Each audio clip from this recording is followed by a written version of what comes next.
Okay, we can go ahead and get started now.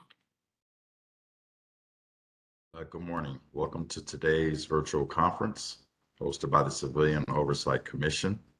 We have a great panel of speakers lined up to discuss how the Los Angeles Sheriff's Department budget priorities and unmet needs for the upcoming fiscal year 2023-2024.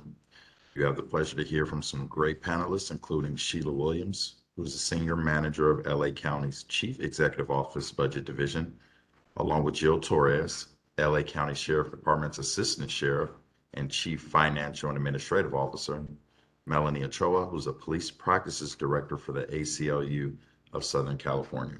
I'm your moderator and commissioner, Jamon Hicks. I am currently the Vice Chair of the Commission and member of the Budget Ad Hoc Committee. At this time, if there are any additional questions, any additional comments. Okay. Thank you again for joining us to learn about the LASD's budget priorities and unmet needs for fiscal year 2023-2024. Each year, all LA County departments engage in the budget process with the LA County Chief Executive Office to prepare for the upcoming year's budget priorities. LA County's total budget is over $44.6 billion.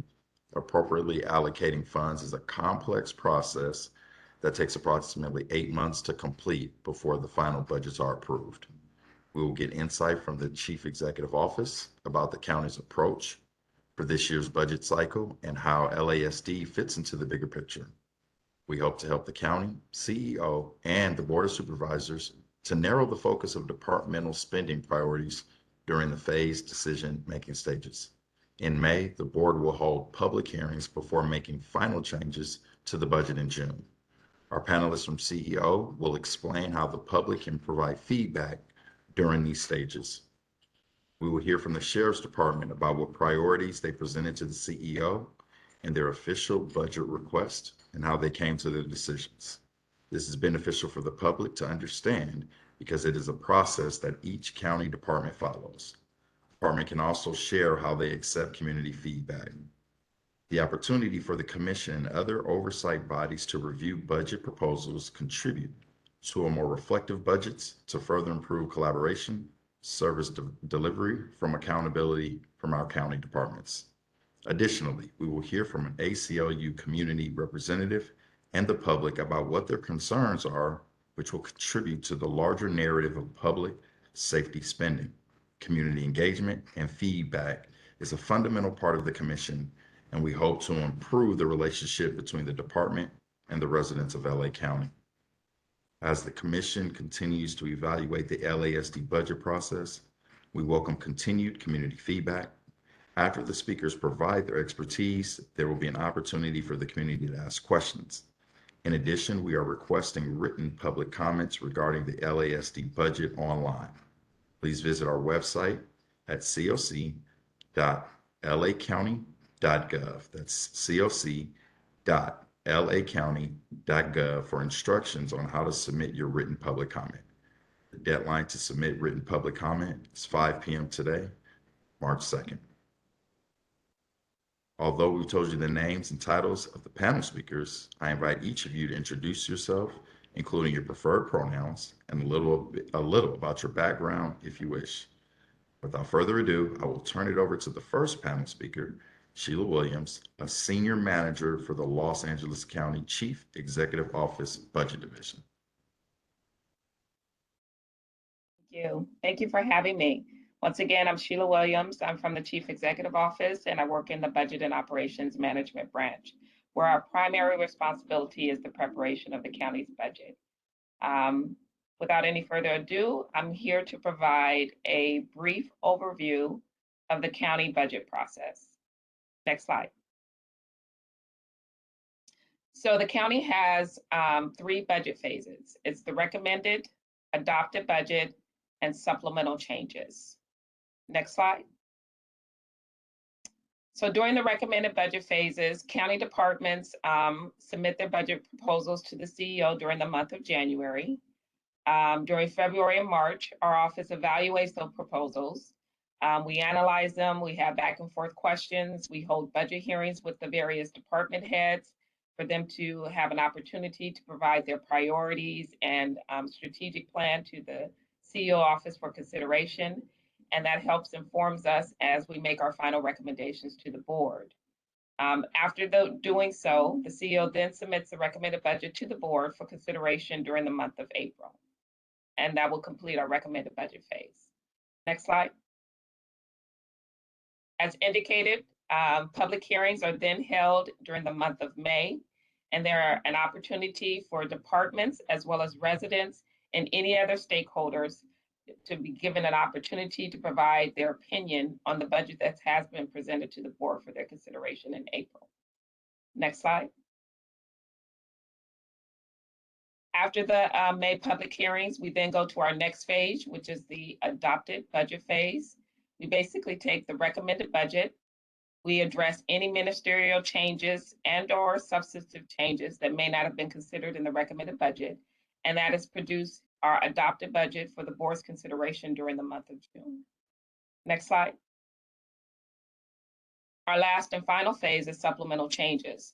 That is where our office takes into consideration the state adopted budget, the federal budget, and any year-end closing activities for the county departments. And that is all folded into what we consider to be our supplemental changes budget. And that is done in the month of October.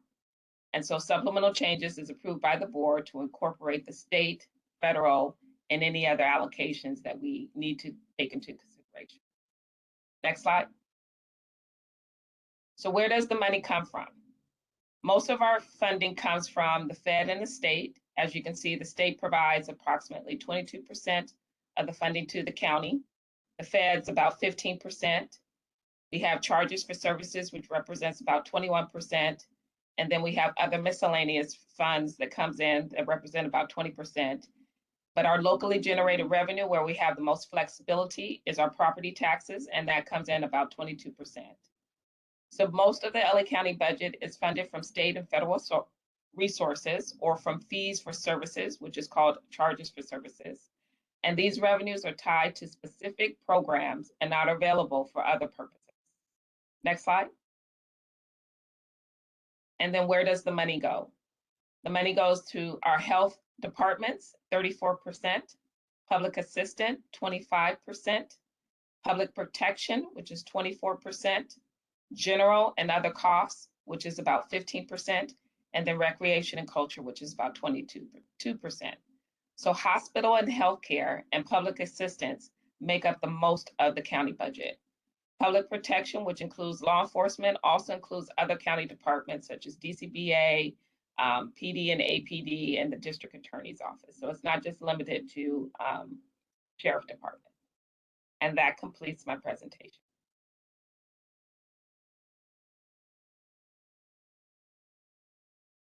Okay, thank you very much, Ms. Williams, for your presentation.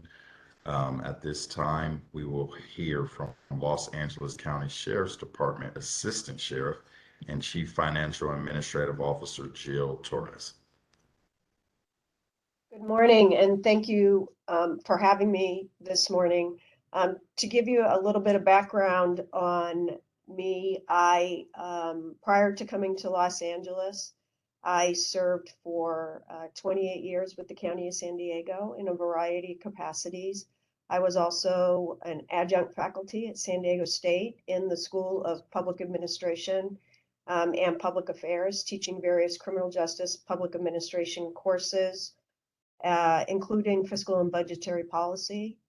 I was part of Sheriff Jim McDonald's administration in the same position that I am currently in, and I came back from retirement to assist Sheriff Luna in his transition, and one of the items was to prepare the budget. Next slide. The budget process in the Sheriff's Department starts in approximately September of each year, where the stations and the bureaus are polled for their requests for the budget. Each division then submits their priorities to the Administrative Services Division, and that takes place in about November of each year. The Administrative Services Division then prepares department-wide priorities for the budget, and that takes place in December or January. As you may recall, Sheriff Luna took office on December 5th. And so there was an initial budget that had been prepared to be submitted to the county executive's office. However, it did not, it had to be modified because it did not reflect Sheriff Luna's priorities, and our feeling of the new administration was that the request was too large to be sending to the county. I think it was a request for approximately 1,500 staff and $554 million. So that was modified. The budget was due to the county executive office on January 11th. Again, the sheriff just took office in early December. There wasn't a lot of time to put things together, but we did modify to the priorities that I'll discuss. And we submitted the budget to the county executive's office in mid-January. And Sheila has already covered the budget phases, so I won't go over that again. Next slide. One of the things that the administration had to do when taking office was to assess the condition of the organization. We kept hearing about overtime and mandatory overtime and the impact that that was having on our employees and the working conditions of the employees. What we found out was that we have a significantly large number of vacant positions, 1,122 sworn positions, and 1,000 civilian positions. Next slide, please. In addition to the vacancies that the department is currently experiencing, we have 875 sworn impairments, which are people that are out for a variety of reasons, disability, injured on duty, medical leaves of absences, relieved of duty due to circumstance that is being looked into, serious health conditions. So 875 additional sworn people and 1,000 additional civilians. So overall, that puts our vacancy rates at approximately 20% for sworn and 24% for our civilian workers. Next slide. Some of the challenges that we face for the department is we have increased employee benefit costs as well as workers' compensation costs that are stemming from, the injured on duty cases that I just discussed. We have some historical structural deficits within the budget related to our employee benefits that we've been working with the county administrator's office for a number of years. I just spoke about our vacancies and impairments. We have mandated services levels within our contract cities, within our courts, and in our unincorporated patrol areas. And we are having a high level of mandatory overtime that is required to meet those service level mandates. Obviously, we have consent decrees that we need to figure out how to come into compliance with. We have dated equipment and technology within the department. We have ongoing legal challenges and settlement agreements, and the organization had fractured relationships with both the county executive's office, the board of supervisors, the office of the inspector general, and as well as the Civilian Oversight Commission, and we needed to start the process of repairing those. Next slide. So in surveying the landscape that we had, our budget priorities that we submitted to the county executive's office, the first priority was some funding in custody to come into compliance with our consent decrees. We're doing a number of things in there in the jails, and we needed additional funding in order to maintain those programs. The sheriff has created an Office of Constitutional Policing. The idea behind the Office of Constitutional Policing is to coordinate all the activities in order to bring the department into compliance with the consent decrees, as well as eventually move out of consent decrees. In order to address the vacancy rates and provide some relief to the mandatory overtime, the department was seeking funding for additional academy classes. We're currently funded for 4. We were asking for 8, with 2 additional classes held in contingency if we could fill the classes. Next, we had to focus on our equipment needs. Our tasers are old and dated and out of warranty, and so we're looking at replacing those, as well as it's one of the sheriff's priorities to make sure that there are body-worn cameras on detective units, special operations units, and in the station jails. We needed to conduct a technology assessment in cooperation with the County Information Office to bring up our capacity to use body-worn cameras in both custody, in the custody environment, as well as improve the network in order to process the information that comes from body-worn cameras. The next item is the computer-aided dispatch replacement project. This has been an ongoing project for the department. It has been talked about for years. We have an aged computer dispatch program that needs to be replaced. The next item, the mobile digital replacement, those are the radios in the vehicles. The county's radio system is moving to a new system, and in order to operate on that, we will need to replace some of our radios. We have a request for structural deficits funding to fix the structural deficits in our employee benefits over a multi-year process, as well as a multi-year plan to address the number of custody assistants in our station jails. Items 11 and 12, the homeless outreach team and the mental evaluation team. The department regrettably does not want to see those as items 11 and 12. The issue that we have as far as prioritization is we are not in a position where we can expand services due to our current level of vacancies.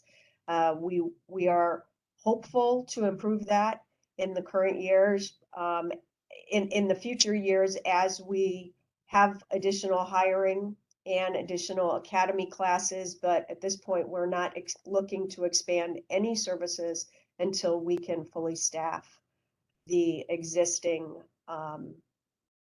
positions that we have in the organization. Next slide.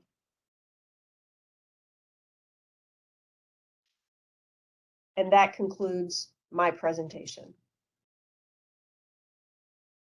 Thank you so much, Assistant Sheriff Torres. And now we'll hear from Melanie Ochoa, who is the Police Practices Director for the ACLU of Southern California. Good morning, everyone. I'm Melanie Ochoa. I said the Director of Police Practices. I use she, her pronouns. I'm here to provide some community perspective on the LA County budget priorities. And I just ask for a little bit of grace for maybe running a little bit over my allotted time because I have a lot to share, but hopefully that will also answer a lot of questions that folks might be having when they hear the presentation. And I would also refer the CEO and the COC to a letter submitted by Justice LA and the ACLU that lays out more of the specific priorities in greater detail. So this presentation should not be considered comprehensive in terms of all of the investment recommendations that we would have for the County of Los Angeles, but focuses more on the ways that we should divest from the existing sheriff's budget that is in many ways providing a net negative value to the County of Los Angeles. The budget should be affirmatively serving Angelenos, not just maintaining the status quo, and I hope that this year's budget reflects the actual needs and priorities of the community and puts our dollars to work in ways that will actually benefit us. Some of the information that I'm going to present today comes from a forthcoming report from the ACLU and Catalyst California that takes a deep dive into some of the LASD's stop data that it reports to the California DOJ and connects that with some budget data as well to get a better picture of what LASD is actually doing with all of the billions that are given to it. The analysis is from 2019 data unless otherwise stated. Next slide, please.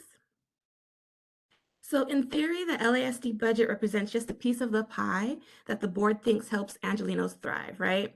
But in reality, LASD has an oversized budget that, compared to the supportive systems that exist throughout LA County. Plus, LASD's actions have additional costs that spill over into other county departments, programs, and to the community. The county allocated $3.5 billion to LASD in fiscal year 20, 10% of the county budget. And this has only increased. The fiscal year 22-23 budget allocates $3.8 billion to LASD. In contrast, the county budgeted $115 million for diversion and reentry, $25 million for homeless and housing services, which are collectively less than 1% of the budget. So for perspective, the county gave the Sheriff's Department over 36 times the amount of general funds that it gave to homeless and housing services. Next slide, please. So LASD gets 1/10 of the entire county budget. And to justify that expense, LASD should be able to demonstrate that it has a tremendous positive impact on the county or is essential to its functioning. But when we look at the data, LASD cannot possibly make that showing. The popular law enforcement narrative is that their efforts are necessary to keep the public safe from violent crime, but LASD's own reporting of what it is doing with its time does not match that narrative. First of all, most of the stops are deputy initiated, 89%, not in response to calls for service, which only represent 11% of their time. We have heard from individuals within the community who have reached out to LASD stations for assistance and were told that they could not provide help because they were defunded or understaffed. But in reality, not only do they have billions of dollars, but if there's actually a lack of deputies to respond, it is because they are too busy roaming the streets trying to find people to stop for minor violations and traffic infractions. And relatedly, if we look at crime clearance rates, LASD was only resolving 63% of violent crime, 53% of homicides, and 10% of property crime. So that gives a rating of LASD's effectiveness on its own measurement scale, and it is not high. Next slide, please. Or click slide. Second, the vast majority of deputy-initiated stops, 84%, are for traffic violations, which accounts for 79% of an officer's time. Over 1/3 of these stops are for non-moving violations like expired registrations. And LASD's own command staff has admitted that it is not out conducting these traffic and bike stops because they present a threat to public safety, but rather it's a tactic to try to uncover evidence of other crime where there's not any factual evidence to believe that a crime has occurred. In other words, pretext stops. So they're constantly conducting these stops to search for contraband, yet in less than 1/2 of 1% do they ever recover any kind of weapon, and only 3% recover any kind of contraband. So as a tactic for uncovering greater, more serious criminal activity, it fails. Nevertheless, it accounts for the vast majority of the work that LASD is performing. So the bottom line is that we are primarily paying LASD deputies to operate a massive traffic enforcement program. Next slide, please. So there are about 12% of deputies' self-initiated stops are based on their claim of reasonable suspicion that a crime is occurring, but they primarily don't involve serious crimes. 21% of these are suspected infractions, which are violations that cannot possibly result in jail time, only citations such as jaywalking or sitting in a public place. 55% of those stops are for suspected misdemeanors, which are also minor but can result in jail time up to a year. And trespassing and loitering are the most common bases for stops for LASD. 24% are suspected felonies. So out of all LASD stops that it makes over the year, only 2% involve even suspected felonies. And suspected is important here because it's just the reason given for the initial stop. It doesn't mean that that's actually what was occurring. So during the stop, deputies may find no evidence of a crime. And in only 35% of all reasonable suspicion stops do they result in arrest. And 20% result in no action whatsoever, not even a warning given to a person. So that really suggests that there was no basis for the stop in the first place, despite the officer's initial assessment. So for 76% of stops that deputies are making on the basis that crime is possibly occurring, even if they're right, the person at most is committing a violation that results in a fine or a misdemeanor, such as loitering. And that is very much in conflict with the narrative of what it is doing and why it's worth investing billions of dollars into its work. The reality of LASD is that it spends a huge amount of time and manpower to engage in stops for traffic and minor violations, often as a failed pretext strategy, divorced from any actual concern for public safety. And comparatively minimal time is spent on any serious crime or even just responding to people who actually want their assistance. Next slide, please. So what does this cost us? That's the question, right? Overall, $3.5 billion is spent on the Sheriff's Department. $1.1 billion is on patrol, which is who conducts the vast majority of these stops. And that's primarily on deputy salaries and benefits. In our forthcoming report, we tried to estimate what LASD's time spent on traffic cost the county. And we came up with a very rough estimate that actually undercounts in a lot of ways, but we just take a one-to-one correlation of time to percent of budget. So traffic stops are 79% of time spent. So we compared that to 79% of just the patrol budget, which is $776 million. And this underestimates the cost because it doesn't account for spillover within LASD caused by the patrol's activities like investigatory work, following up on arrests, jail costs if people are detained, etc. And none of the costs outside of the Sheriff's Department, like time spent by the DA or Public Defender's Office assessing or defending these charges, or litigation arising out of the harms caused by LASD. And in 2019, the county paid $53 million in judgments and $12.8 million in defense, just arising out of LASD's treatment of the public. In fiscal year 22-23, the county spent $73.2 million on litigation. So this is an ever-increasing cost. And it also doesn't count the significant cost to individuals and communities, including non-economic costs. Even if not arrested, stopped individuals have reported losing jobs because of time spent detained. An arrest imposes many additional costs, including potentially bail. There's a lot of research on the physical and psychological harms experienced just by being stopped or living in a community where stops are prevalent, such as PTSD, increased suicidal ideation, trauma, insomnia, especially for children who are significantly impacted by lack of sleep in their mental health, school performance, and risk-taking behaviors. So while the county in part funds programs on the one hand to address things like unemployment, mental health, and at-risk youth behavior, it is also handsomely paying the LASD to cause those harms. And one last point to put this in perspective, if we look at what we get back for our investment in LASD, LASD recovered a total of 473 guns in 2019 from all of its stops. So even if its purpose was to locate and extract weapons, it cost the county $2.3 million in patrol costs to recover each gun. One gun is $2.3 million. And if that even seems like a lot, 473 guns, consider that last year, LAPD held a gun buyback event and paid individuals $100 to $200 for each gun, and obtained 459 guns in one weekend. So obtaining the same results that LASD did for less than $100,000. Also, the total investment in diversion and reentry is $103 million, which is less than the investment to recover 15 guns. Next slide, please. I want to quickly discuss one other way that LASD is extracting money from the community, which is profiteering off of detained individuals in commissary and phone costs. LASD made over $25 million from a population that least has those funds to spare, so incarcerated, detained people and their families. This is money that goes back into LASD, with over half going into benefits and salaries. Moreover, limiting access to detained people and their families, in this case by imposing exorbitant fees to call them, interrupts the pro-social and supportive activities that are most likely to help decrease recidivism. So it also causes financial strains on families who may have already lost their primary breadwinner, which is obvious for many reasons, some of which are recounted in the county's own HCI report. So next slide.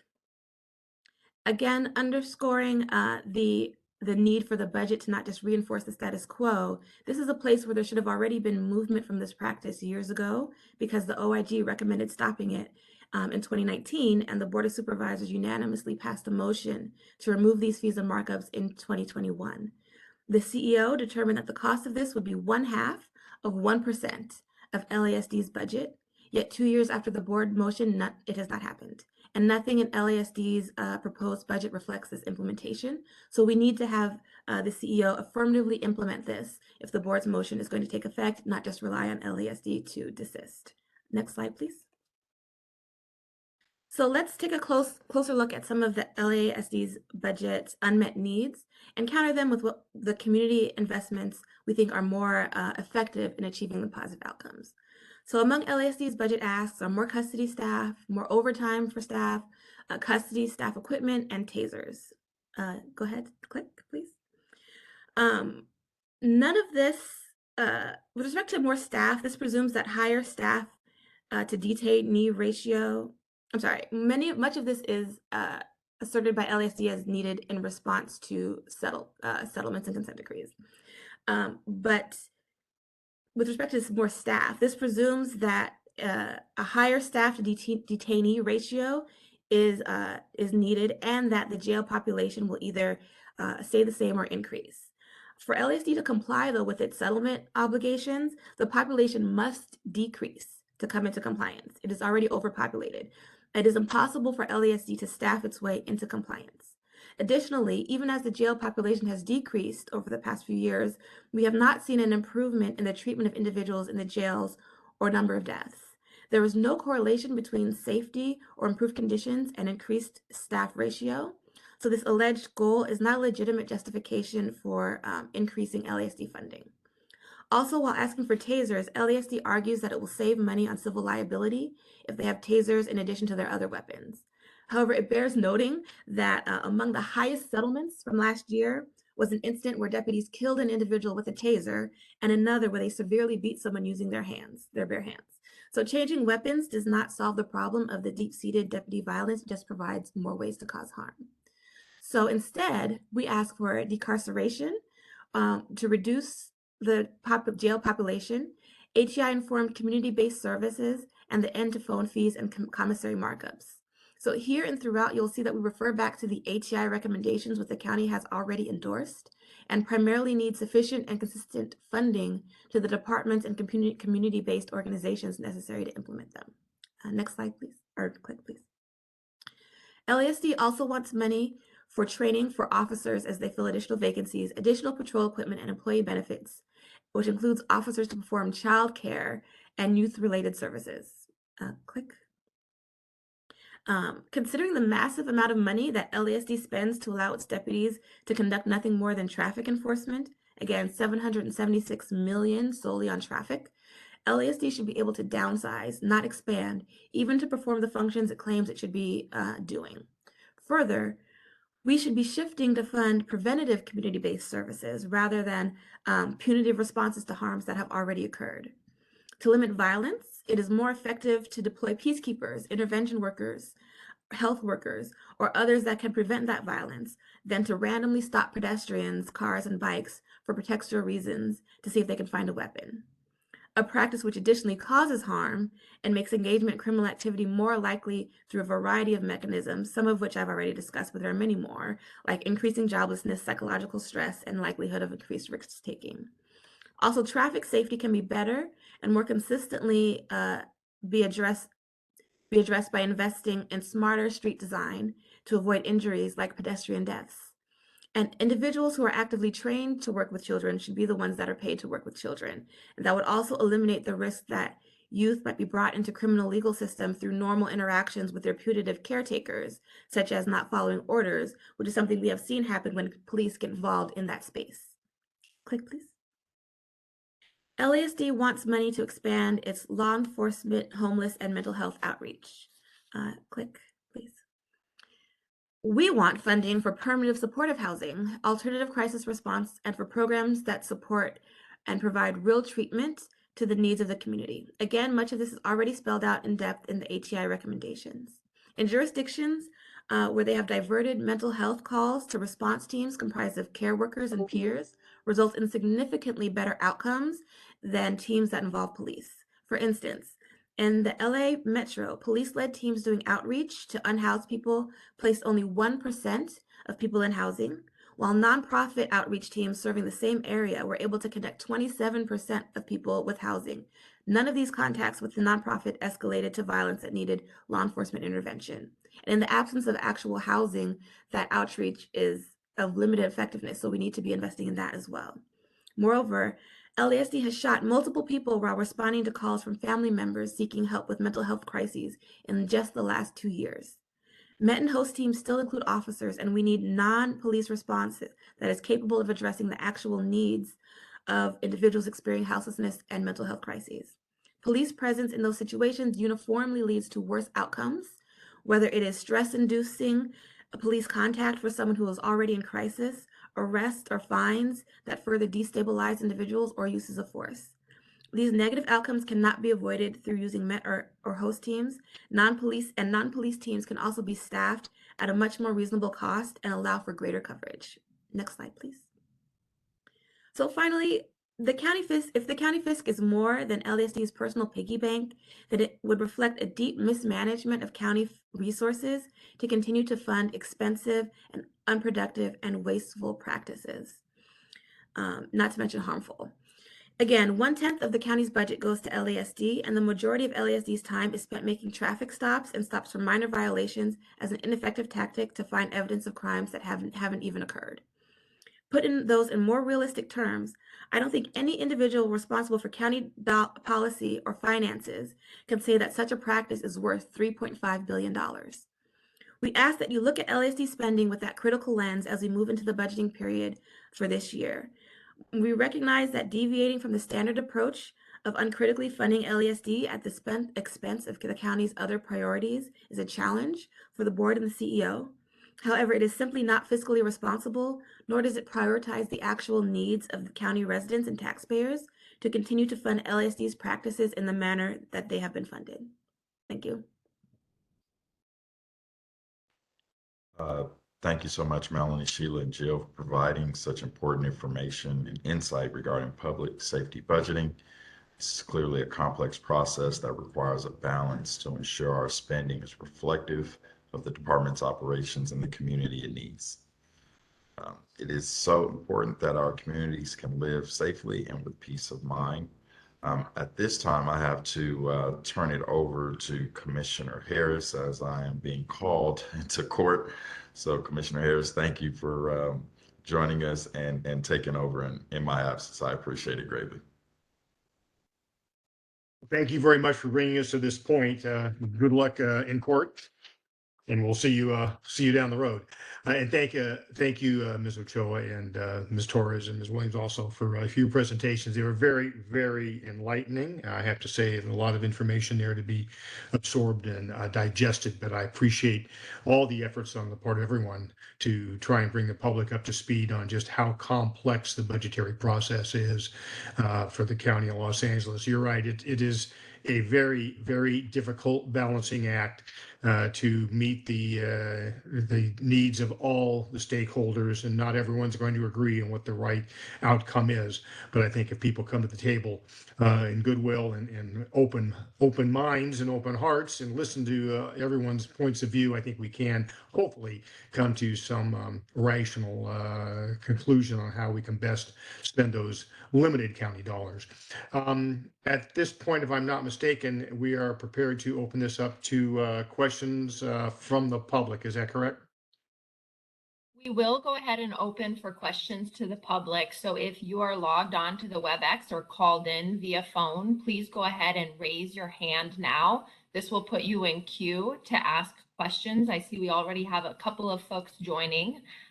So as folks are joining here, we're actually going to open it up to Danielle Vappy to make a couple of comments and have any additional questions for the panelists for conversation before we take the public's questions. But public, for those of you who are logged into WebEx or called in, please raise your hand. If you are watching on Facebook, we will not be taking questions from Facebook. So please log into WebEx or call in. So Danielle, please go ahead. Hi, good morning, everyone. Thank you all so much for coming. Thank you to Jill and Sheila and Melanie for their presentations, very helpful information. I also just want to thank the staff for putting this very important conference together so we all have this time to discuss the budget of the Sheriff's Department. And of course, thanks to our Vice Chair who was moderating, and to Commissioner Harris, who's taking over. I don't have any comments that I want to say right now. I know JP is Commissioner Harris is going to help lead the discussion. And I just want to have this time for the public to be able to comment and ask questions. So if I have any questions, I'll jump in, but I'm going to turn it over to Commissioner Harris. Thank you. Thank you. And JP's fine. Yeah, if we are ready to take the first caller, let's do so. Awesome. Thank you very much. And thank you, Danielle Vappy, who is our new interim executive director for the commission. So thanks for joining us. Okay, so for the first question, that will come from Robert Ray. I've sent a request for you to unmute. We are not having a timer come on for people to ask their questions because this is not public comment per se. This is for specific questions for the panelists. So please keep that in mind as you're asking your questions, and I will send a link so that if you do have written public comment, you can submit that today before 5 o'clock. So Robert, please go ahead with your question. Thank you very much. I did submit my comments in writing, but since I can also do so publicly, in 2008 and 2010, I was a volunteer at the Compton station, and I heard nothing mentioned about volunteers in the budget at all. Volunteers do not get paid, but do a lot of work that either deputies or other paid employees would have to do. As a volunteer, I worked in traffic, working on citations, filing and organizing. I worked in property and evidence, logging weapons to be destroyed. I worked in DUI checkpoints. I worked in gun buybacks. Volunteers also did vacation patrols of residences. I was also certified to give parking tickets to people parked in handicapped spots without placards. Volunteers can do a lot of things that deputies or paid employees would have to do. So I'm recommending an increase in the volunteer department and community relations department. So that's my main concern. And has anything been thought about increasing the volunteers? Thank you. Thank you for that question. So we're going to open that up. If any of the panelists have any comments or thoughts on that question, please go ahead and chime in now. I can chime in on that. Thank you, Mr. Ray, for that comment. I know that we do have volunteers in the department. I don't know at what level, but I will definitely look into that because that is a valuable service that can be provided. I know we have a reserve program where people volunteer, but I appreciate the suggestion, and that's definitely something that we'll look at. Awesome. Thank you for that. And we did get a question asking if the slides will be available, and the answer to that question is yes. All of the slides that you've seen today and the letter that was mentioned, those will all be made public on the COC's website. So please check that out following the conference.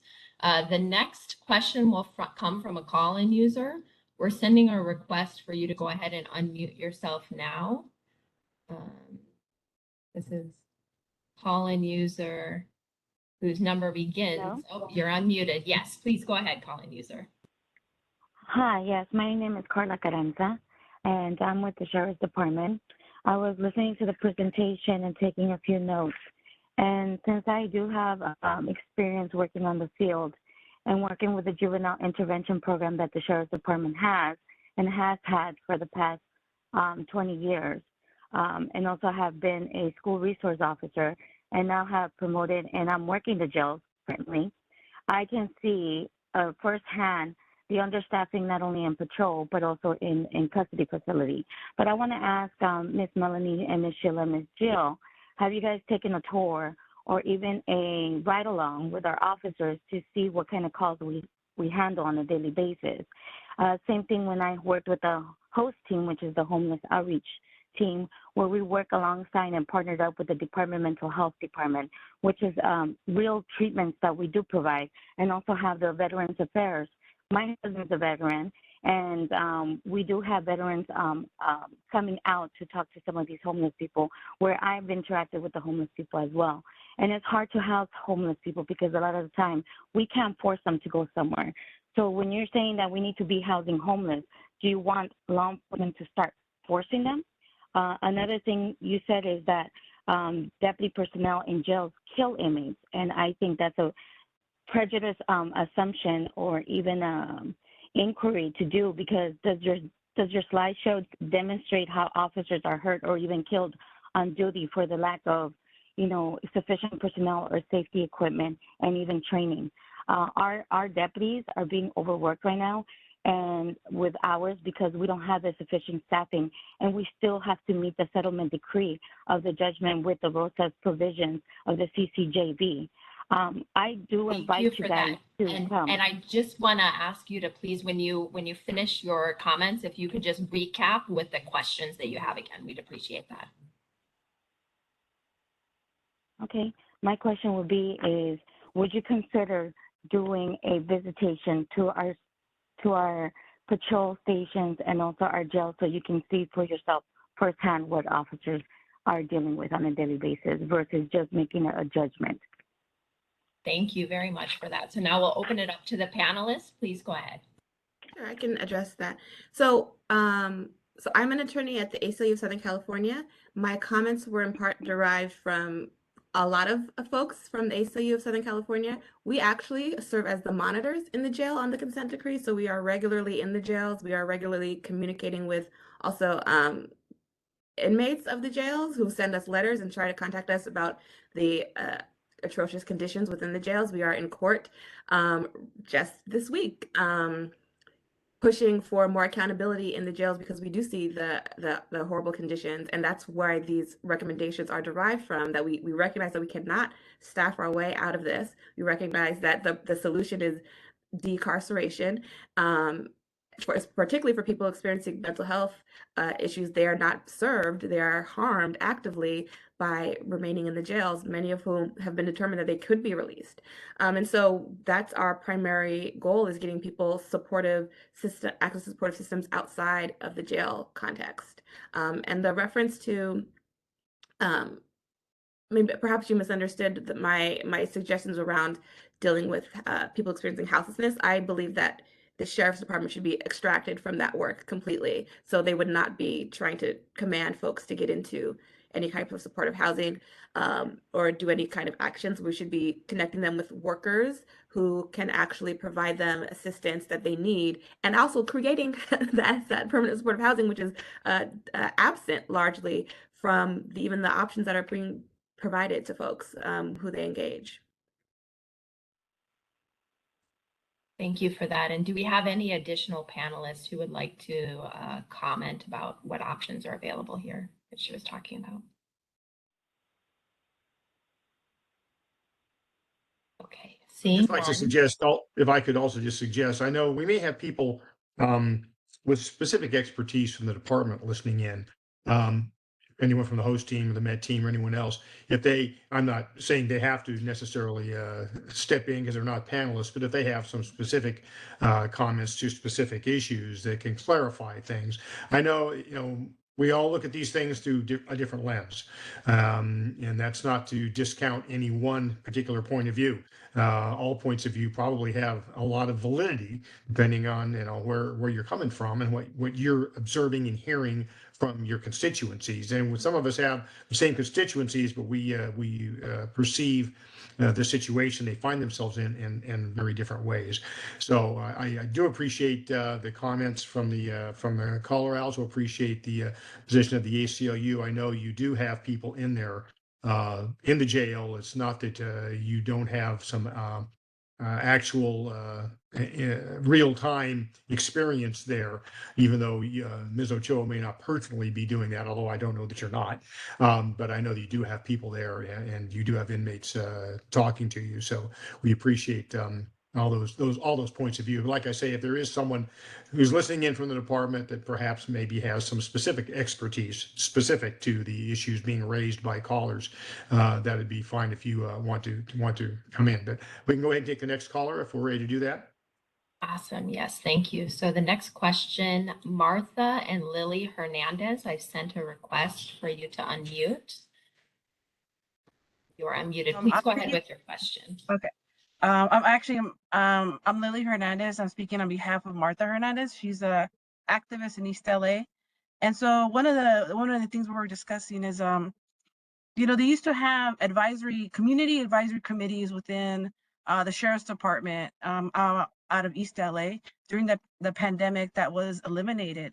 And so is there any thought to bring that back? Because we found it reduced crime in a way, because it brought a rapport between the sheriffs and the community and you had like a bridge of trust where people could actually talk to the community members, which then they bring the issues to the sheriff's department, and then it actually reduced crime within East LA that we saw. But during the pandemic, that was eliminated, and we saw more crime happening. And it was like you would call in and nothing would be remedied. It brought more distrust within our own community. So I wonder, can we bring that back? Because I think it's needed. We've been doing it here for many years before it was eliminated, and we saw it work to an extent. So that's our question. Hi, Lily. Thank you for bringing that up. I can tell you that Sheriff Luna is very interested in revising the community advisory groups and ensuring that the department is well connected to the community. And so you'll be seeing some movement in that area. I would like to say all my trust is in Luna. We voted for him, and I know he's the man that we need. And as soon as he activates the committee, will be best for East Los Angeles, because we have a lot of killings, and that should not happen. And Whitty Boulevard, and we really need this advisor to be together as soon as the better. Yeah, I mean, that's actually Martha Hernandez. It's just we've seen where this level of distrust, it actually costs money, because then nothing gets done. We're hearing the numbers here, and we're hearing what you brought forth, and for us it's an eye opener, especially because we're on the ground, we're the people being served, and we're seeing it. And so we thank you a lot for the information that you brought us today. We really appreciate it. And I appreciate those comments, and I'll make sure to pass those on to the sheriff. Great. Thank you very much. Thank you very much. Mm-hmm. And before we move to the next question, we do have an announcement in Spanish, so please listen for that now. Buenos días. Si necesita traducción de sus comentarios de español a inglés, por favor, simplemente diga la palabra español antes de comenzar y alguien le dirá cómo seguir. Gracias. Thank you. And Juan Carlos Calderon, we're sending you the request now to unmute. And again, for the attendees who are on the WebEx or the phone, if you would like to ask a question, please raise your hand now. So Juan Carlos Calderon, I see we have you unmuted. Please go ahead with your question. Good morning, everybody. Thank you for allowing me the opportunity to ask my question. As a department member, sergeant on the sheriff's department, one question, but kind of a two-pronged question. With the consent decrees in our custody division, what is the department looking at in terms of staffing, in terms of a more permanent solution? I know we had different tiers for supervisors doing so many years in custody prior to them going out to the field. Is there something that's going to be retroactive, or is there something that's going to come back in regards to that? And also in regards to de-incarceration, does the ACLU have a point of reference where another agency, another city, another county or state, where they have a proof of practice where that's actually been effective?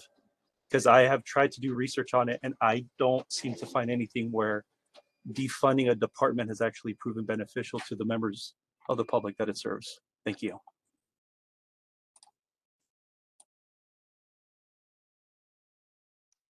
I was going to say, Ms. Torres, sounds like you can answer at least half of that question, and Mr. Choa can answer the other half. Yeah, thank you. And thank you for the question. So as far as the staffing situation in custody, before we request additional staffing in order to come into compliance with the consent decree, we have to fill the existing positions that we have. And that's our focus right now. As far as the supervisor positions and your question about the transition of the sergeants, I'm unsure at this point exactly what the situation is surrounding that. I'll definitely look into that. But the compliance with the consent decrees and getting out of that is going to be a multi-year process that we will be working with the county executive office on to develop a plan. But our first step has to be, from our perspective, filling what we have now, and then we will develop a long-term plan in conjunction with both the CEO and the board, with input from other stakeholders on what is the exact staffing that we need to get out of that. And it's going to obviously involve our partners in mental health and public health, as well as the alternatives to incarceration. Everybody needs to be involved in that. And you may have seen that Supervisor Barger had an agenda item on the board that Tuesday, this past Tuesday, to discuss consent decrees, and there was direction to come back, not just consent decrees in the sheriff's department, but throughout the county with a report back, and I believe it was 120 days. And so that is a focus from the county executive's office as well as the board for us to all work together. And just to add to that, the county has also established a person by the name of Maggie Carter to oversee the county's consent decree and efforts to come into compliance. And so she will be taking the lead on that effort and bringing forth all the departments that are impacted, DMH, DHS, Sheriff Department, ODR, Homeless Initiative, JCOD, CYD, to ensure that we can address those issues. So Thank you. Ms. Ochoa, please go ahead. On the first piece about staffing in the jails, I just want to again reiterate that if you're talking about trying to comply with the settlement decree, consent decree settlement, you cannot staff your way into compliance. The jail is overpopulated. It must have the population reduced to comply. So again, that is the primary should be the primary goal of the department in the county, is to reduce that population. Again, also, even as the population has decreased and staffing ratio has increased, there have not been better outcomes for individuals within the jails. The conditions have not rectified themselves simply by having fewer inmates per staff. So again, just wanting to make clear that if you want to invoke the settlement agreement, be clear that that is just cover for wanting more deputies in these positions. It is not actually bringing the department into compliance. And then to the question of defunding studies, no department has been defunded, which is probably why it's impossible to find studies that show that it has had a positive impact. Actually, in many cases, places where there was a little bit of reduced funding, it was immediately increased in the following years. So that doesn't exist. There are numerous studies showing that other things do work. However, there are specifically there are studies showing that diversion programs in LA County are working but are underfunded, particularly programs run by ODR that are community-based and not in the jails. There are programs from other jurisdictions relating to things like violence interrupters that have a greater impact on reduction of violence, and specifically gun violence, than other types of policing interventions. So the evidence is out there. It's often repeatedly cited by folks in the context of making these budget asks, and challenging further investments in law enforcement, which we have demonstrated actually does not work. Just to be clear, the county's plan is not a complete reliance on keeping folks inside the jail. It will definitely include depopulation strategies, which will include the work of DMH and DHS. Okay, Thank you. Thank you very much for that. Thank you, everyone. So we have 3 community questions that are still in queue. That's Alejandro, Tim, and Maribel. If you are a community member who would like to ask a question and you haven't heard your name called, please be sure to raise your hand. Alejandro, an unmute request has been sent, so please go ahead with your question. Hey, what's up, folks? Can you guys hear me? We do. Cool. I don't have a question. I have a comment. Is that permitted? We are asking that all comments be provided in the written public comment portion, but if you can end your comment with a question for one of the panelists, that is permitted. Ooh, okay. I'll try my best. So I heard earlier if there was evidence about if defunding is a strategy that works for community safety. And to Melanie's point, she cited some research, but I think it's a whoever asked that question doesn't understand the problem. And I feel like if LA County wants to continue to see themselves as sort of like on the cutting edge of like reimagining public safety, then we're gonna have to do things that maybe other people haven't done or go farther than other people have gone.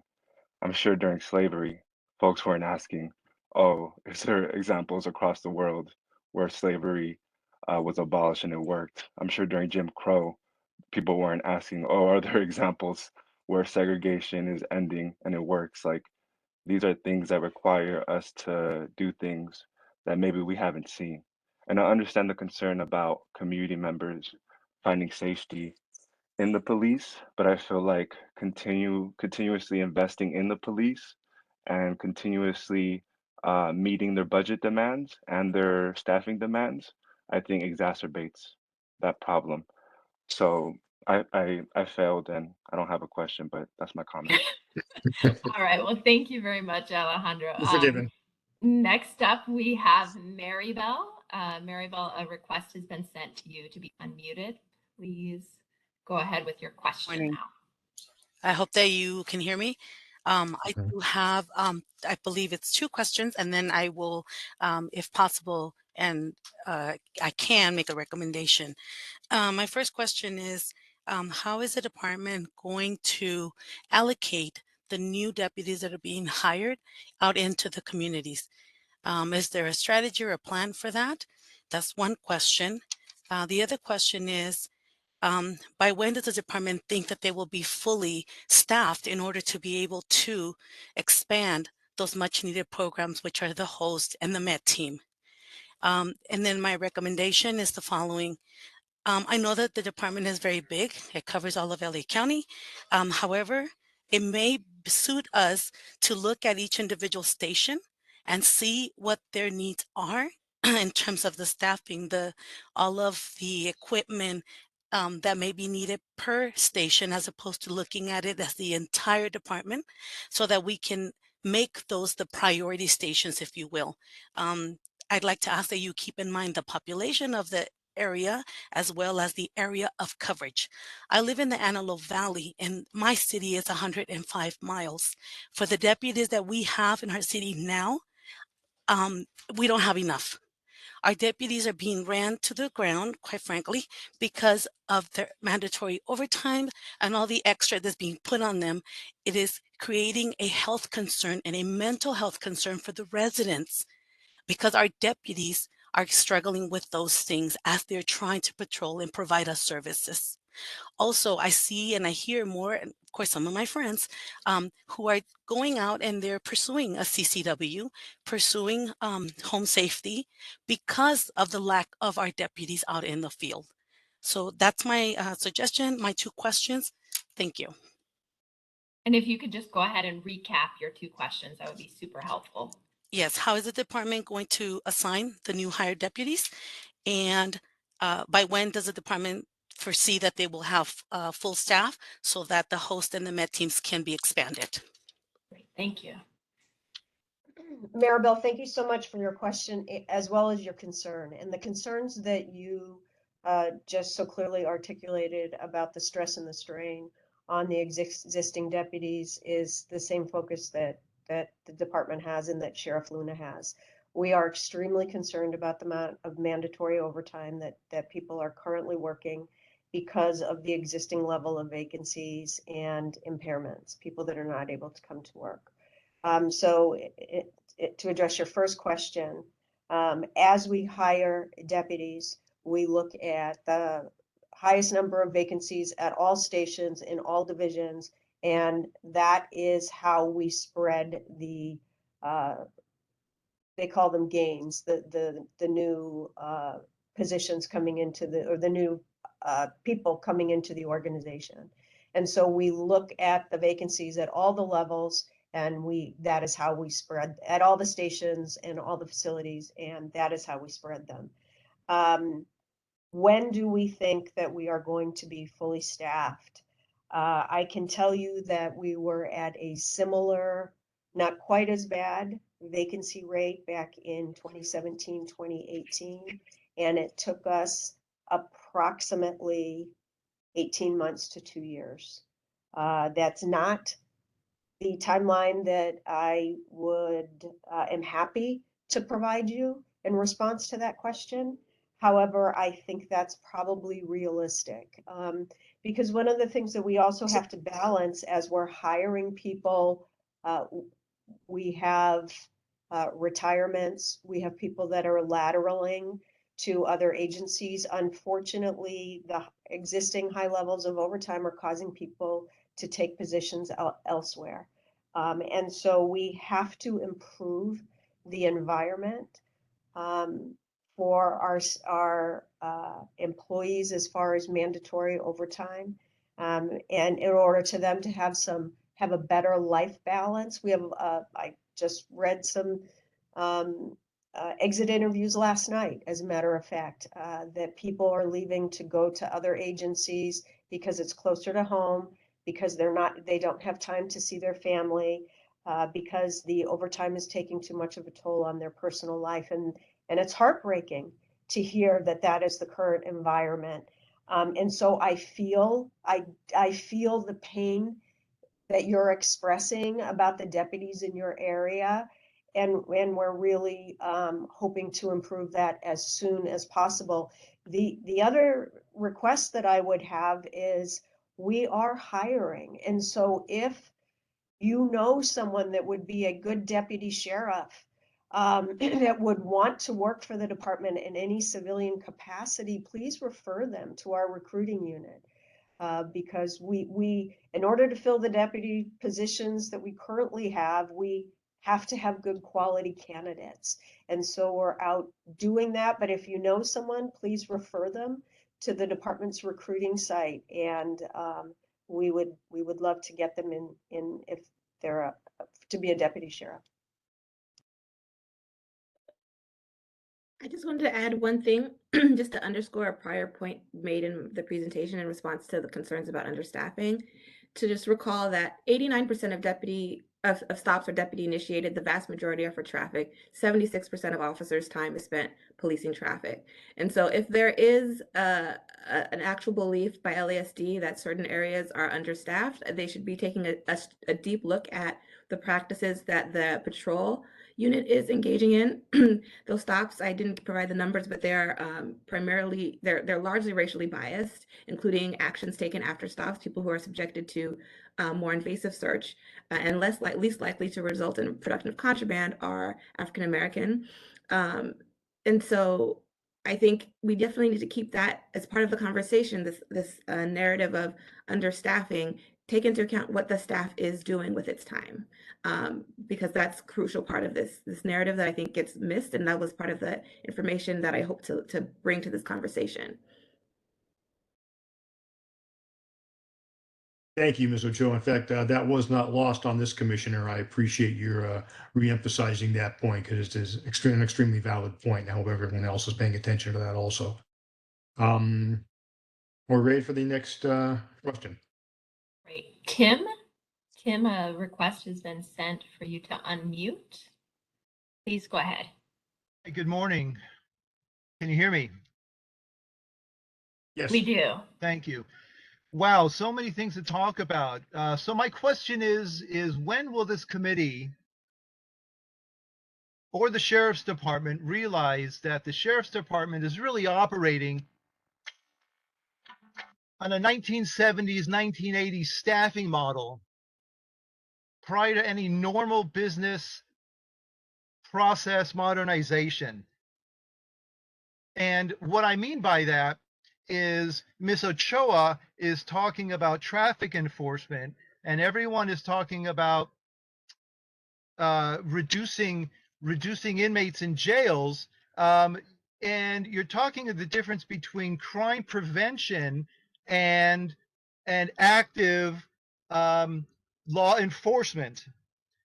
And what do you want the sheriff's department to do? Because throwing money and throwing staff at the sheriff's department has been the same discussion for 30 years.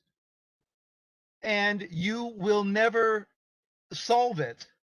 Unfortunately, your socialist liberal policies do not allow the sheriff's department to do crime prevention because you are constantly giving staff and dealing with retirements, and in reality you get no gains. There is a zero gain, and Ms. Torres, you spoke about that.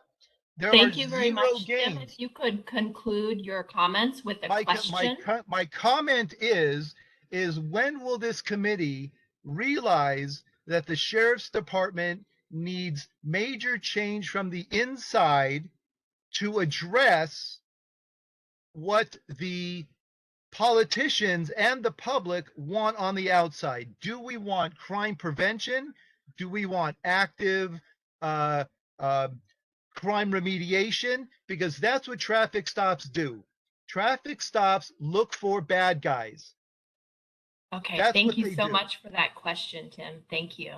So there's a lot of question there, but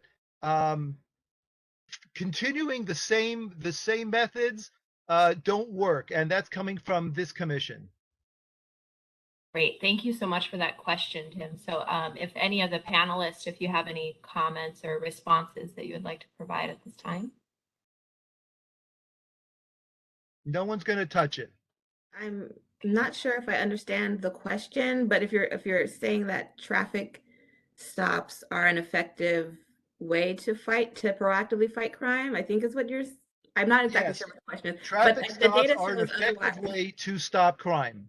The data actively shows otherwise, and the data shows that, as I mentioned before, less than 0.5% get any type of weapon from these traffic stops. They actively cause harm in a lot of different ways, including causing people to lose their jobs, causing people to experience trauma, causing folks who just live in the communities in which this is a dominant practice to experience PTSD and change their daily lives, breaking those pro-social bonds that help actually prevent crime. There have been studies that also show for juveniles, being stopped by the police is more likely to lead you to engage in further criminal activity than if you have a prior history of delinquency. So if they're stopping individuals, young people who have no past experience with delinquency. Oh my God, that is such liberal. I'm sorry. I'd just like to chime in and say thank you so much for your question, Tim, Thank and you remind very all much.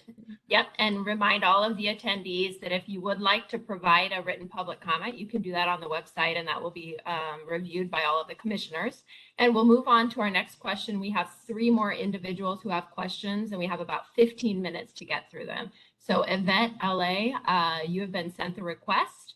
So you are unmuted. Please go ahead with your question, Yvette. Ole Ferlito, pronouns they, them. I'm the executive director of La Defensa.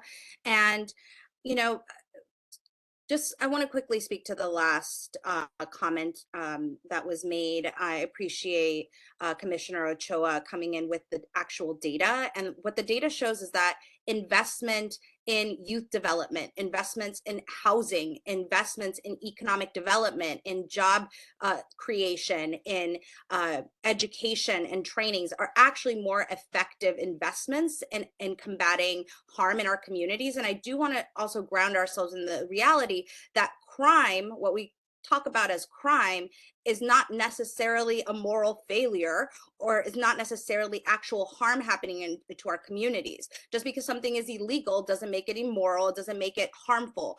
We have a history of crime, quote unquote, crime targeting Black and Brown communities. So I just want to make sure that we are able to differentiate between harm that's happening and what we are legally prosecuting marginalized communities for.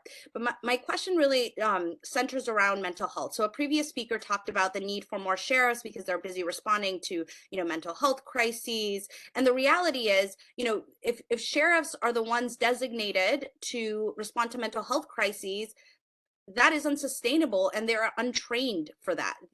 Sheriffs should not be responding to mental health crises. They should not be responding to traffic stops.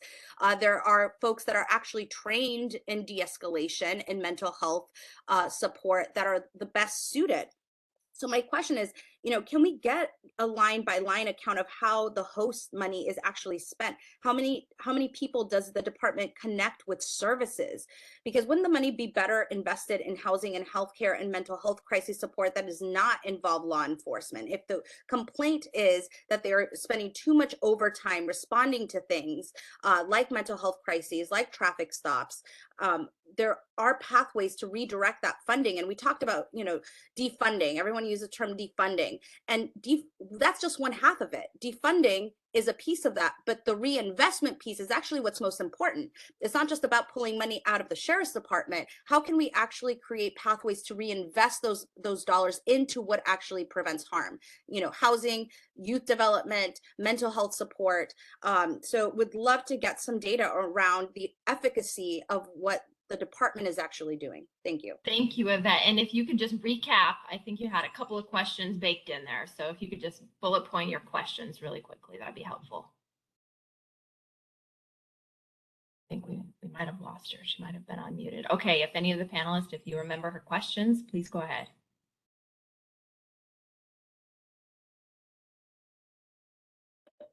I think she primarily was directing it to the And we can provide a detailed accounting of the amount of funding allocated for the host and med team for the sheriff department.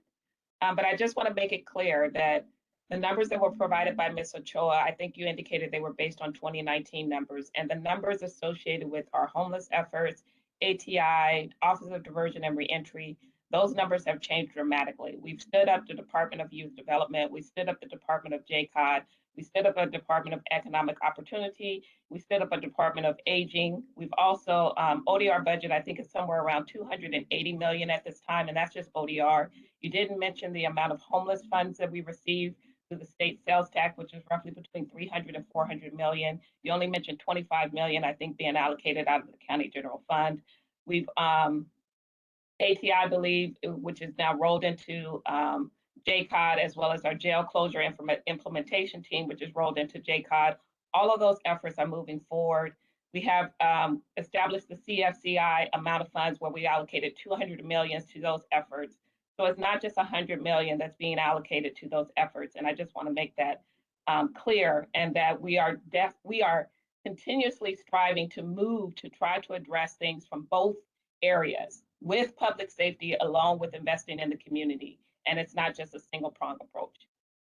Thank you for that, Sheila. I'm unmuted now, so I just want to repeat one of my questions to make sure it wasn't lost in the sauce. One of the other questions is how many people does the department actually connect to services? So that's an important metric to capture. And I just want to say, the county has been steadily investing more money into alternatives to incarceration. I appreciate you naming that. And it's just a drop in the bucket when we look at the generational divestment that our communities have been experiencing. The costs of deputy gang impacts, for example, those are unmeasurable. We could look at the litigation costs, which are in the millions and millions of dollars every year. But what are the costs to communities when their loved one, when the primary breadwinner has been stripped from their families? What is the cost of extraction of Black and Brown communities? That's a cost that we cannot measure. And so 100 million, 300 million that we're looking at for CFCI this year it's incomprehensible how that much money can actually roll back the generations of divestment that we've experienced. Thank you for that, Yvette. I don't think there's any amount of money that we could allocate to address that type of trauma. So if we could also, the question that she asked about services of how many folks are being helped, I don't know if anyone can address that now or if we should. I'm not sure if the host team has had any type of evaluation, but I believe the Met team has had some evaluation done, as well as we've also stood up the ACR, the 9888 telephone line, and as well as some service delivery wraparound services associated with that. I believe they may have some information or evaluation of those programs, and I'll try to see if I can locate that information. Great. And I will look and see what information we have on the contacts that the host teams have. I don't have that information readily available. Great. Thank you for that. And we do have If I could just make Yep, unless please Mr. go ahead. Ochoa wants to say something, I'm sorry, I don't want to cut her off. Just one small thing. I appreciate what Sheila just said about there's no amount of money that could account for that, but we can divest from LASD and the continued practices that cause that on an ongoing basis. And I think that's also a specific ask that we're having today. Right. And I just wanted to be clear, when you reference the $3.5 billion budget, that is not all county resources. Approximately 70 or 60% of their budget comes from outside resources, comes from the state, comes from the Fed, comes from contract cities. So it's not a 3.5 billion budget that comes directly from the county. Thank you. Thank you for that. And I just want to clarify also, I know there's a lot of discussion, and this is not a discussion about the Met team specifically, or the host team for that matter. However, I know there's a great deal of angst about having uniform law enforcement respond to mental health crises. And this commissioner couldn't agree with you more. I would rather that not ever be handled by uniform patrol officers, but I think we do need to make a distinction that the Met teams are a co-response model. Yes, one of the members of the co-response model is a law enforcement officer, but they are not a uniformed law enforcement officer. They're in soft clothes. They're there to basically, frankly, interact and interface with the other law enforcement officers who may be on scene, while the mental health clinician can more effectively deal with the person who's having the mental issues. So I just want to make it clear that the Met teams are not the same as a uniform patrol type of response to a mental health crisis, and this is why this commissioner, and I know a few others on the commission, are really adamant about.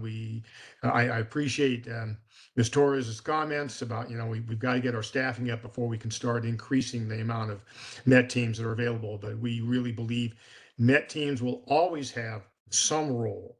Even if we can ramp up the non-law enforcement response to mental health, there will always be, unfortunately, some role, and that role is best filled by Met teams. But I just want to make that clear that uniform patrol folks, that's not who you want responding to mental health crises.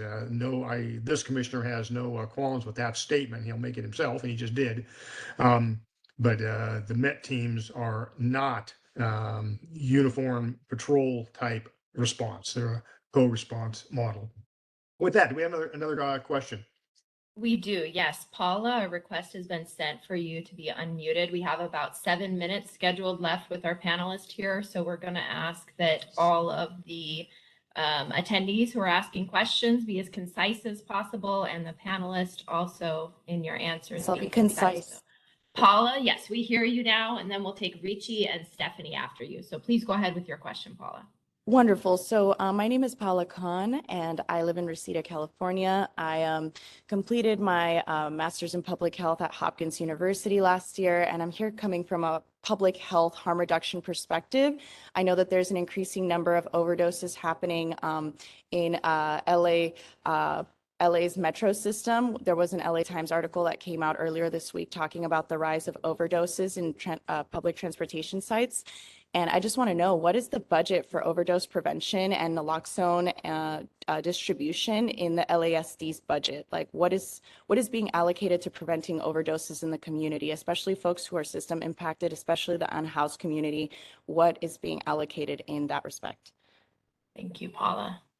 And if we have any panelists who are aware of that information at this time.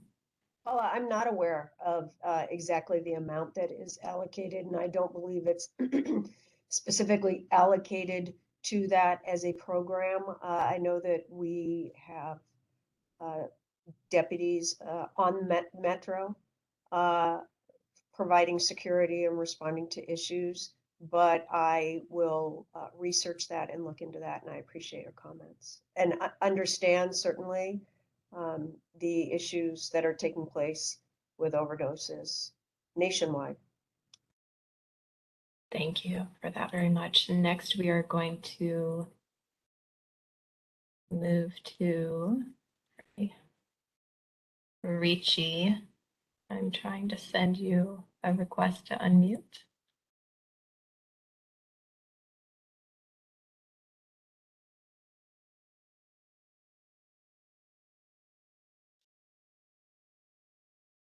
Okay, the request has been sent for you, Ricci. Please go ahead with your question.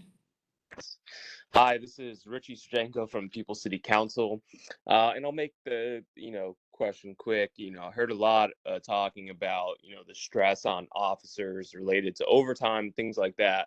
I wonder if there's any analysis in this budget for how much money goes to harassing the family members of police violence. There's documented evidence of the Vargas family, the Rea family, the Ordaz family, different families that have been victims of LASD violence, that get harassed, stalked outside of their houses at events. And so I wonder if there's any analysis into the budget of what that does to the families and the community's mental health. If you're studying the impacts of overtime and the impact on that on officers' mental health, I wonder, on the flip side, is that taken into consideration? And then a second question, and I hope someone on this panel can answer. Is there any budget analysis for how much money we spend per deputy gang member?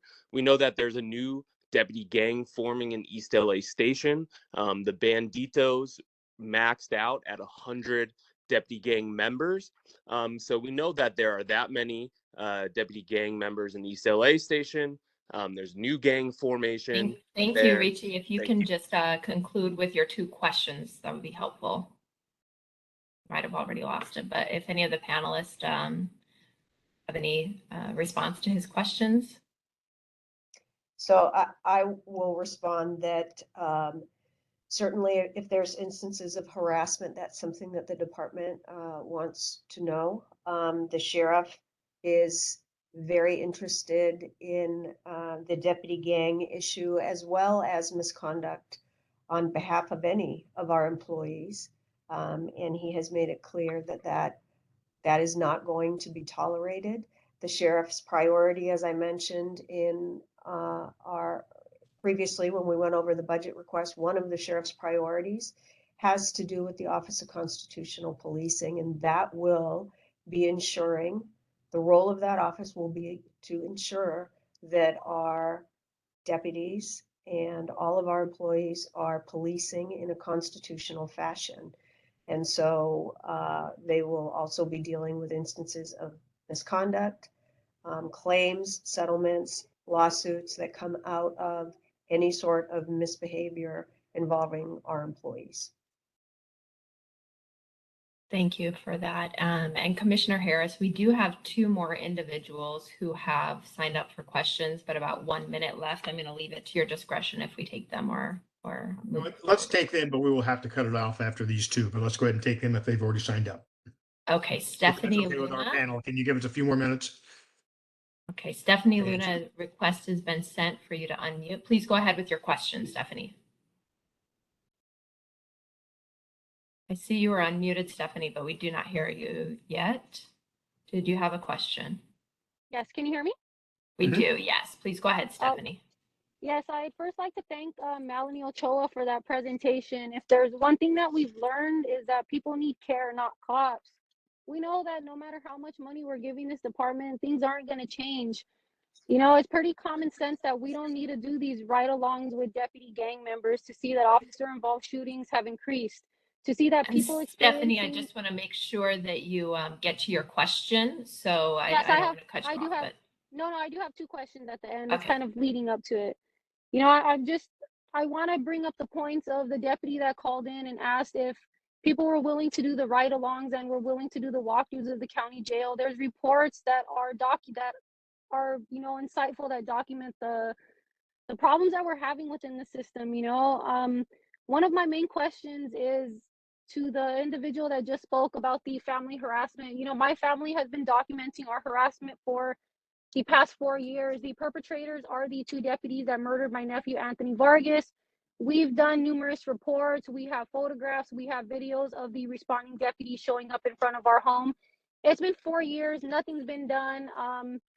You know, with Alex Villanueva's leadership, the harassment increased significantly, and we've seen no change. We've seen, you know, no services offered. Mental health services that we're receiving are through free organizations. So my question is, with this constitutional policing program, how is that going to be any type of benefit to the families that are documenting their harassers that happen to wear a badge with other individuals that are part of that policing team that also wear a badge? Thank you for that question, Stephanie. Thank you. Stephanie, again, as I previously said, Sheriff Luna is very focused on improving not only the relationship between the department and the community, but putting a stop to deputy gangs, any sort of harassment. If no one has reached out to you about this issue, if we could get a contact for Stephanie, I'm not sure if we're Yes, able we to can do that. coordinate that with you. Okay. Yes. Thank you. Wonderful. Thank you very much. And then our last question will come from Anna Denise Brees. A request has been sent for you to be unmuted. Anna Denise. Okay, please go ahead.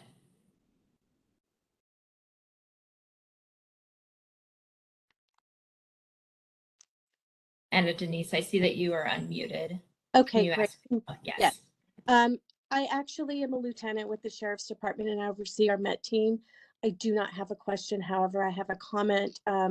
Commissioner Harris asked if anybody was on, if we would like to say something. I don't want to take anybody else's time up. If I can just make a comment piggybacking on what he said, I'd appreciate it. But if not, I completely understand. Please go ahead. Okay. So just to piggyback off of what Commissioner Harris stated earlier, MET is not a typical law enforcement team. We are highly trained. I know one of the comments and questions was that other agencies with highly trained individuals should respond. MET receives over 750 hours of specialized training, and within MET we have other specialized unit that receive over 350 hours on top of that. We are a highly trained crisis response unit. We've been around for over 30 years and we work. When we have time to respond, when we are requested to respond, not have time, but when we're requested to respond to our deputies in the field, we are the ones that should be handling the crisis. We are not in uniform, as Mr. Harris pointed out. We do not have marked cars. We do partner with our Department of Mental Health clinicians. We are extremely successful at what we do. If we weren't, we wouldn't be around the 30 plus years. So I just wanted to reiterate that when MET is requested, we are very successful. We do reduce uses of force and lethal uses of force when our deputies do request us. Thank you. Thank you very much. And if I could just follow up on one other thing that was said, not about MET specifically, but about the provision of mental health services to families who have had a loved one taken from them by the Sheriff's Department. The commission spent a tremendous amount of time, as did other members of the county family, in establishing a family assistance program where there are mental health resources available to families. Many families do not take advantage of them for a variety of reasons. We understand that. However, I don't want to leave the impression with the public that the county turns its back on these people. That is the furthest thing from the truth. There are a variety of resources available that people can they can avail themselves to. Like I say, for a variety of reasons, some folks do not take advantage of that, and we understand that. But we want people to know that there are resources available to folks whose loved ones have been taken from them by the members of the Sheriff's Department. I guess I'll close it here. I just want to thank our panelists and the public for taking the time to hear the budget presentations. I know it is a very complex issue, and we've heard a lot of things today that maybe some of us don't totally agree with and or need some time to digest. I know Ms. Ochoa gave us an awful lot of statistics there and data, and I appreciate that very much. It's good information. Like I say, we all need to take it and absorb it and analyze it from our particular points of view, but being open to other people's points of view that they may be just as valid as our own. But I really want to take this time to thank all the panelists for coming out today and sharing their insights and expertise with the public. And with that, I think I will adjourn this meeting. Thank you very much. And as a reminder, please go ahead to coc.lacounty.gov to submit your written public comments. And lastly, we do have a special hearing tomorrow on deputy gangs. That's Friday, March 3rd at Loyola Law School. And then our next regular commission meeting will be on Thursday, March 16th. So thank you very much, everyone, and have a wonderful day. Thank you.